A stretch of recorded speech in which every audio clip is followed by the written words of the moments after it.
ህይወት በአጋጣሚ አስተማሪ የህይወት ታሪክ ክፍል 4 ጸሐፊና አቅራቢ ፋሚሊ ቲዩብ።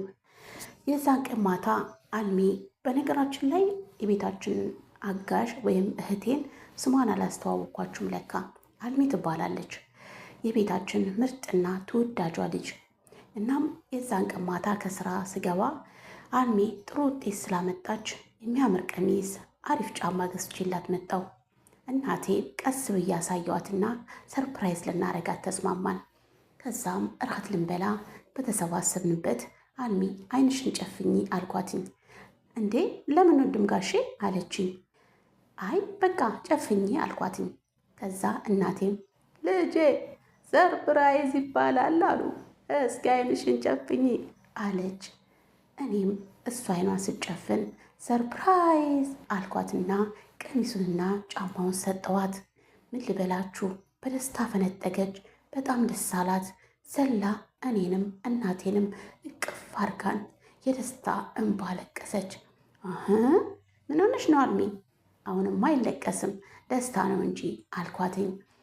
ታውቃለህ ወንድም ጋሼ በህይወቴ እንደዚህ አይነት ነገር አይቼ ሳላቅም ለዛ እኮ ነው አለች። አይዞሽ አንቺ እኮ ጎበዝና ጠንካራ ተማሪ ነሽ። ገና ከዚህ በላይ ይገባሻል። በነገራችን ላይ ወንድምሽ ደውሎ ነበር አልኳትኝ። የእውነት አለችኝ።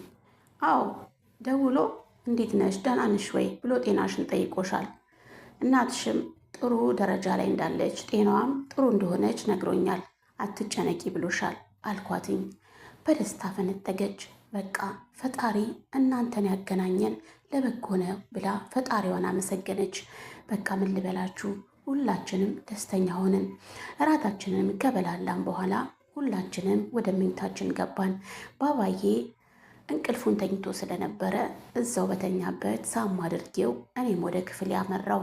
በመነጋታውም ጠዋት ላይ እኔ ሻይ ሳፈላ አልሚ ቁርስ እየሰራራች፣ ባባ ደግሞ ማሚ እያጣጠበችው እያስተካከለች ነበረ።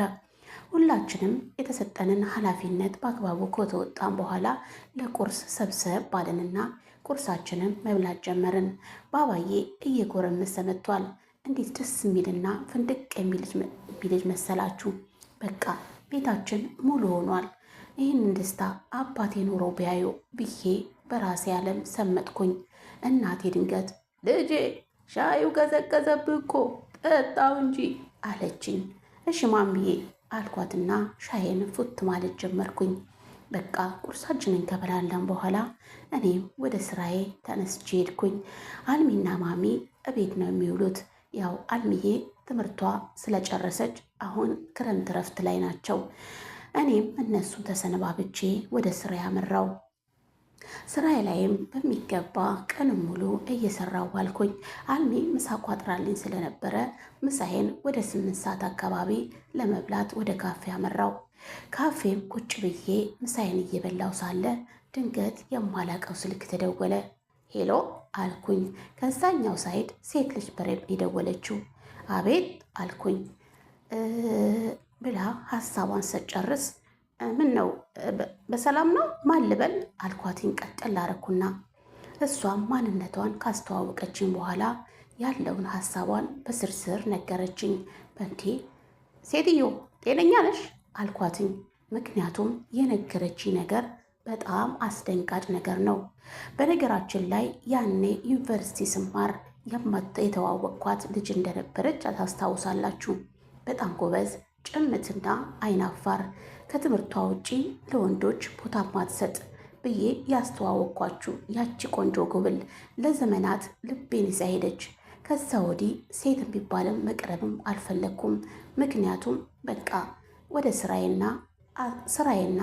ነው ዓላማ የነበረው እና ብላችኋለሁ። ስልክ የደወለችው እሷ ነበረች። ከዘመናት በኋላ እንዴት ተመለሰች ብዬ ግራ ገባኝ። እናም የነገረችኝ አስደንጋጩ ዜና ምን እንደሆነ ልንገራችሁ። ባባ የእኔ ልጅ ነው ብላ መርዶን ያረዳችኝ። ስልኩንም ሳላስጨርሳት ጆሮዋ ላይ ነበር የዘጋሁትኝ። ምክንያቱም ባባዬን ማንም ሰው እንዲነጥቀኝ አልፈልግም። ድጋሜ ስልኩ ተዘጋ። ስልኩን ከዘጋው በኋላ ድጋሜ ስልኩ የጮኸ። ሴትዮ ጤነኛ ነሽ ወይስ በሽተኛ? ምን እያወራሽ እንደሆነ ታውቂዋለሽ አልኳትኝ።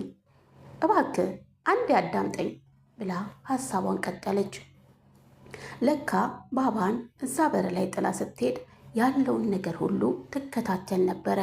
ምክንያቱም የት እንደሄድኩኝ፣ የት እንደገባው፣ ምን እንዳደረግኩኝ፣ የዕለት ተዕለት ቀኔን ምን እንደማደርግ ሁሉ በዝርዝር ነገረችኝ። ይቅርታ ሰላይ ነሽ ወይስ ምንድን ነሽ? አልገባኝም አልኳትኝ። አዳምጠኝ ብላ በድጋሜ እንዳዳምጣት ዝም እንድል አረገችኝ። ለካ ያኔ በዩኒቨርሲቲ የመጨረሻ ዓመት ምርቃታችን ጊዜ የተከሰተው ክስተት እኔም ሆነ ማንም ሰው የማያውቀው ነበረ። የዛን ቀን ማታ ለመዝናናት እንደወጣን አንድ ሁለት ስንል እንደነበረ አስታውሳለሁ። እናም ሁሉም ጥግ ጥጋቸውን ጥንድ ጥንድ ይዘው እንደተቀመጡም አስታውሳለሁ። በስተመጨረሻም ያቺ የትምህርት ቤታችን ጭምት የተባለችው ወጣት አጠገቧ ጠጋ ብዬ እየተጫወትን አንድ ሁለት ስንልም አስታውሳለሁ። ሆኖም ግን ከዛ በኋላ የማስታውሰው ነገር እንደሌለ ነገርኳትኝ። አዎ የዛን ቀን የተፈጠረ ስህተት ነበረ። እሷም በዛን ቀን ስህተት ሁሉም ነገሯ እንደተበላሸ በእንባ ነገረችኝ። በጣም ደነገጥኩኝ፣ ግራ ገባኝ። የሚይዘውም የምጨብጠውም ጠፋኝ። እና አሁን ምንድን ነው የምትይኝ? ምን እንደማደርግልሽ ነው የምትፈልጊው? ባባን ልትነጥቂኝ ነው? ደስታዬን ልትወስጅብኝ? አልኳትኝ። እባክስ ተረጋጋ። ይህ እንደማድረግ አቅም የለኝም። እኔ አሁን ያለሁት በስደት ዓለማት ነው። ምክንያቱም እኔ አባቴን ነፍሰ ጡር እያለሁ ነው ያጣሁት። ነግሬህ እንደሆነ አላውቅም። አባቴ ታማሚ ነበረ። በዛን ጊዜም በቃ እኔ ነፍሰ ጡር እያለሁ አባቴን አጣው ብላ ጸጥ አለች። እባክሽ ይቅርታ አድርጊልኝ፣ ሳላቅ ሁሉን ነገር ጮኩብሽ አይደል አልኳትኝ። አይ ኦኬ አለችና ንግግሯን ቀጠለች። እናም አባቷንም ካጣች በኋላ ማንም ሰው እንደሌላት የወለደችው በመከራ እንደነበረና ልጇንም አመታ እዛ በር ላይ ለመጣል ተገዳ እንደሆነ ነገረችኝ። እና አሁን ምን እንዳደርግልሽ ነው የምትፈልጊው አልኳትኝ። አዳምጠኝ አለችኝ። እሺ አልኳትና ንግግሯን ቀጠለች። ከዛም በስተመጨረሻም ባባ ያንተ ልጅ ነው ብላ ትልቁን ዱብዳውን አወረደችው። በቃ ምን ልበላችሁ፣ ሚዘው የምጨብጠው አጣው። ድጋሜ በደስታ ምን እንደማደርግ አላውቅም። እውነትሽን ነው? እውነት ባባ የኔ ልጅ ነው አልኳትኝ።